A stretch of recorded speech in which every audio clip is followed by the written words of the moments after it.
आदरणीय साहित्यप्रेमी दर्शक श्रोताहरू सम्पूर्णमा नमस्कार। म तपाईँहरूको साहित्यिक सहयात्री फेरि पनि उपस्थित भएको छु एउटा कथा लिएर। आजको प्रस्तुतिमा म तपाईँहरूलाई विश्वेश्वरप्रसाद कोइरालाको एउटा कथा वाचन गरेर सुनाउने जमर्को गर्दैछु। कथा सङ्ग्रह दोषी चस्मा अन्तर्गतको एउटा कथा शीर्षक मधेसतिर हो। यही कथा आजको प्रस्तुतिमा म तपाईँहरूलाई सुनाउन लागिरहेको छु। के कस्तो सुनिन्छ कृपया प्रतिक्रिया दिन नभुल्नुहोला। मलाई कथा वाचन गर्ने अनुमति दिनुहोस्।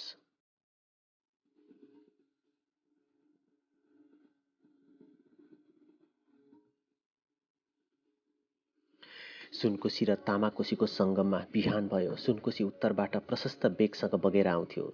पूर्वतिरबाट तामाकोशीमा धागो जस्तो पातलो धारा लिएर आउँथ्यो र सुनकोशीमा मिसिन्थ्यो। सुनकोशीलाई तर्न सक्ने कोही मात्र होलान्, तर तामाकोशीलाई दरो तिग्रा भएको जसले पनि तर्न सक्थ्यो। यी दुवै नदीको किनारमा दुवैतिर हरियो परियो केही उम्रेको थिएन। यिनको समानार्थ रुखपातहरू टाढै उभिए जस्ता थिए।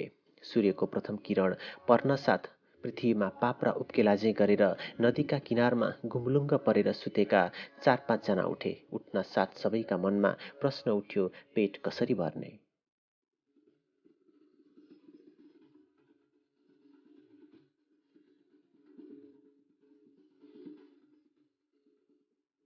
एउटाले अर्काको मनोभाव बुझे जस्तै गरेर सबै मुखामुख गर्न थाले।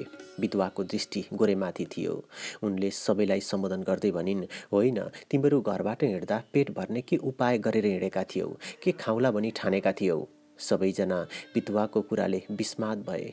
भोटेले भन्यो, मेरो त घरै छैन।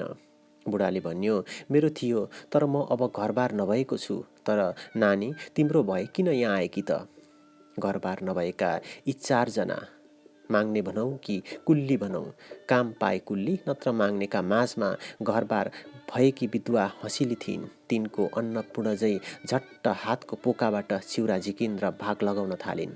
अनि सबैको चिउरामाथि चाकुका डल्ला राखिन्। सबैका आँखामा अकस्मात तेज आयो र सबैका हृदयमा विधवाप्रति महान आदरको भाव उत्पन्न भयो।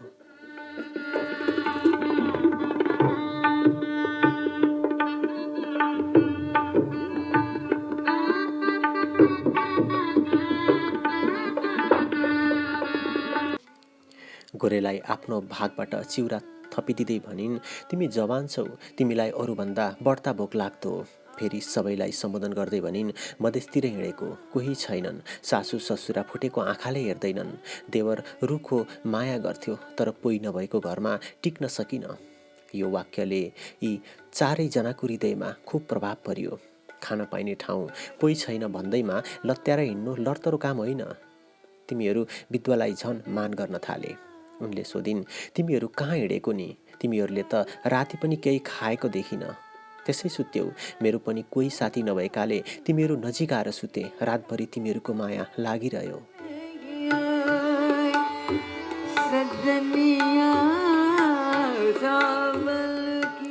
भोटेले बडो आश्चर्य मानी भन्यो, तपाईलाई हाम्रो किन माया लाग्यो? हामी तपाईँका पोइ होइनौ, छोरा होइनौ, बाबु होइनौ। विधवाले भनिन्, तिमीहरू मान्छे त हौ। हिजो दिनभरि नखाएको पेटमा चिउराका कणहरू पर्दा सबै फुर्तिला भएर उत्साहका साथ कराई कराई कुरा गर्न थाले। बुढाले भन्यो, नानी, हामीहरू 4 जनाको कोही नाता छैन, कसैको घर छैन। यता काम पाइन छाड्यो, कतै पाइन्छ कि भनेर हिँडेको। अहिले तिम्रो कुराले मधेस जानुपर्ने जस्तो लाग्यो। के भन्छौ साथी हो? मधेस झर्ने? मधेसमा पेटभरि खान पाइन्छ। म एकचोटि भारी बोकेर मधेस गएको थिएँ। उति नै खेर सबैले मधेस जाने निश्चय गरे। यी 4 जना लोग्ने मानिस, एक स्वास्नी मानिस, 5 जना दक्षिणको बाटो लागे।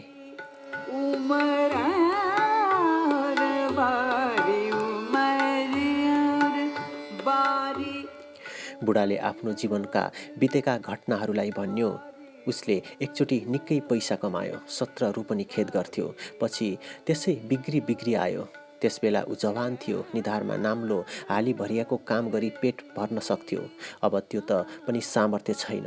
नत्र यो बुढो यसै भोकभोकै हल्लिरहन्थ्यो र अब मर्ने बखत पनि भयो। पेटको ज्वाला खप्न नसकी यताउता हिँड्नु परेको। विधवाले भनिन्, मेरो त मधेसमा गएर राम्ररी घरबार गरी बस्ने इच्छा छ। सानो खेतबारी गर्यो, त्यहाँ खेती गर्न सजिलो छ रे, जग्गा पनि त्यतै पाइन्छ रे। यहाँ त सासू ससुराको कचकचले अड्नै सकिएन। फेरि पोइ मरेको ठाउँमा त्यसै उच्चाट लागेर आउने।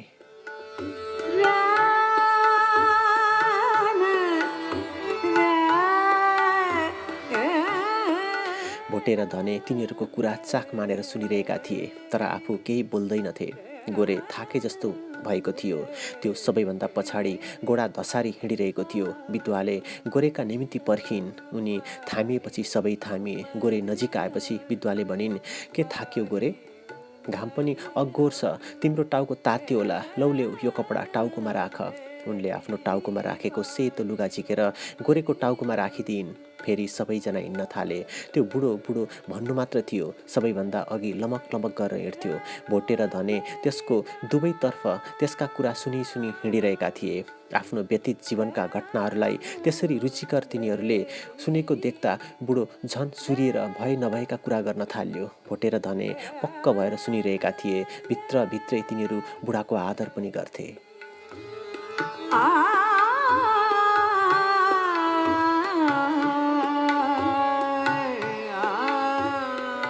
गोरे र बितुवा पछि पछि बिस्तारै बिस्तारै आइरहेका थिए। गोरेको उमेर 25 वर्षको हुँदो, बितुवाको 30।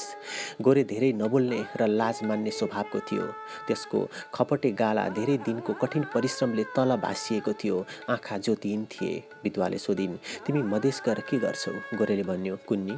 बितुवाले भनिन्, के तिमी घरबार गर्दैनौ? खेतबारी गरी बस्न मन छैन? गोरेले भन्यो, पैसा खोइ नि। या खेत सित्तै पाइन्छ, तिम्रो उमेर के भएको होला र? घरबार गर, स्वास्नी पाल, छोराछोरी पाल, यस्तो उरन ठेउलो भएर कति दिन बिताउँछौ? बितुवाले फेरि एक्कासी प्रश्न गरिन्, तिमीलाई स्वास्नी मानिस मन पर्दैनन्?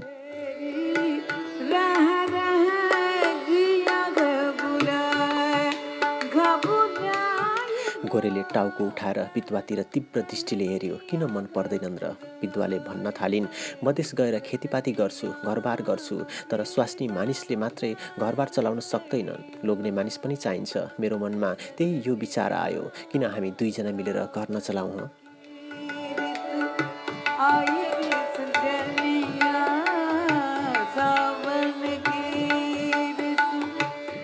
गोरेले बितुवालाई विस्मयको दृष्टिले हेऱ्यो। बितुवाले अलि अप्रतीत भएर भनिन्, के म तिम्रो लायक छैन र? मेरो उमेर धेरै भएको के भयो त? मैले आफ्नो शरीर जोगाएर राखेको छु। मेरो लोग्ने मरेदेखि मलाई कसैले छुन पाएन। गोरे चकित भएर बितुवालाई हेरिरह्यो। बितुवाले भनिन्, गोरे, मेरो धेरै दिनदेखि आफ्नो घर बनाएर बस्ने इच्छा छ। पोइ चाँडै मरिदिए। आफ्नो इच्छा मुटुमै सुकेर जाला जस्तो भयो। म के छोराछोरी पाउन सक्दिनँ र? खोइ मेरा छोराछोरी, खोइ मेरो आफ्नो घर, खोइ मेरो आफ्नो मान्छे।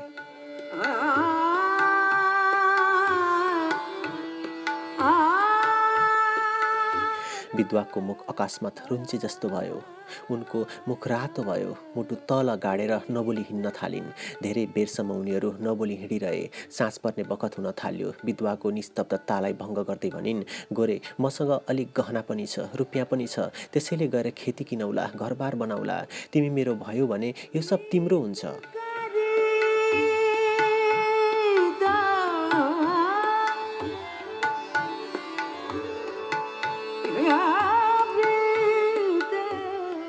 अलि पर बुढो भोटे र धने एउटा ठुलो ढुङ्गामा बसेर तिनीहरूलाई पर्खिरहेका थिए। उनीहरू आइरहेको देखेर टाढैबाट बुढाले भन्यो, अब बस्ने होइन, खाने के नि? सबैको दृष्टि बितुवामाथि पर्यो। उनले भनिन्, अलिकता चिउरा बाँचेको छ, पेटभरि नभए पनि अलिअलि त थेग्ला। तिनीहरू बसेर चिउरा फाँक्न थालेर आकाशलाई छानो बनाएर गुडुल्किएर बाटैकै छेउमा सुते। दिनभरि हिँडेका उनीहरूले तिनीहरू लड्न पनि पाएका थिएनन्। भुसुक्क निधाए।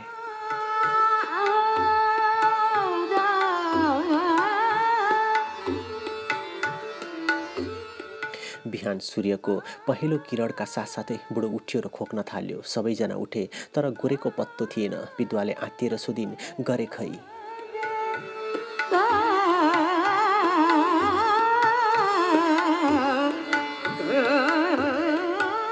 बुढोले शान्त भएर भन्यो, गयो होला कतै, अब हामीले हिँडिहाल्नुपर्छ। अहिले खानालाई केही छैन, साँझसम्म त पुग्नुपर्छ। त्यहाँ केही खाने उपाय त हुन सक्छ। बितुवाको हृदय भारी भयो। उनी बुढो भोटे र धनेको हृदय हिंता देखेर छक्क परिन्। 2 दिनको सँग यसरी अल्पिँदा यिनीहरूको मनमा अलिकता पनि दुःख नहुनु? तिमी आफ्ना पोका बटुल्न थालिन्। उनको हृदय ढक्क भयो, गहनाको पोको छैन। सबैजना हिँड्न तयार भए, तर विधवा बसेर पोका बाँधो बाँधो मात्रै गरिरहेकी थिइन्। त्यो देखेर बुढाले सोध्यो, के गरिरहेकी? हिँडिहालौ, नत्र साँझसम्म पुगिँदैन, भोकै सुत्नु पर्ला। विधवाले रुच्ची स्वरमा भनिन्, मेरो गहनाको पोको छैन।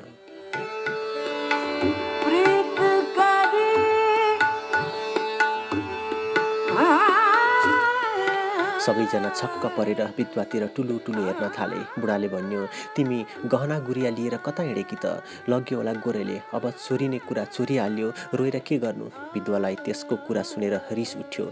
उनले चिच्याएर भनिन्, चुप लाग बुढा, त्यस गहनाले मैले के गरौँला भनी विचार गरेको थिएँ। खेती किनौला, बिहा गरौँला, घर जमाउला, छोरा पाउँला, मेरो आशा, सारा आशा नष्ट भयो। यति भनेर उनी डाको छाडेर रुन थालिन्। बुढो तिनी भैनेर गएर उनको काँधमा हात राखेर भन्न थाल्यो, किन रोएकी नानी? चोरिने कुरा चोरियो, मधेसमा केही न केही उपाय भइहाल्छ। तिमीले पोइ पनि पाउँछौ, तिम्रो घर पनि हुन्छ, नात्यौ, लौ हिँड।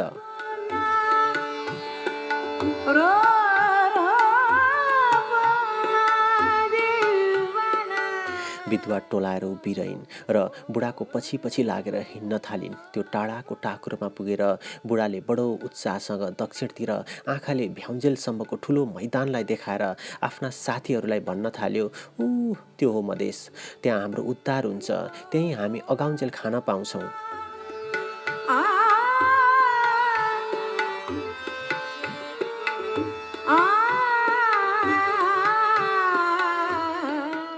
भोटेर धनेको आँखामा उत्साहको आभा दगुरियो। भोकले सुकेका गालामा पनि आनन्दको गुलाफ देखियो। कानसम्म मुखको कुना पुर्याएर मुखभरि चाउरी पारेर तिनीहरू हाँसे। तर विधवामा उत्साह थिएन, आफ्नो उमेर ढल्किसकेको थियो। उनले तिनी गहना र रुपैयाँको आकर्षणले कुनै युवकलाई तानेर आफ्नो बनाउने इच्छा गरेकी थिइन्। आफ्नो सानै उमेरदेखिको सपनालाई, आफ्नो सानो घर, छोराछोरी सफल बनाउने इच्छा गरेकी थिइन्। सब तासको घर झैँ बताबुङ्ग भयो। उनले पनि देखासिकी गरेर उत्साहहीन दृष्टिले दक्षिणतिरको मैदानलाई हेरिन्।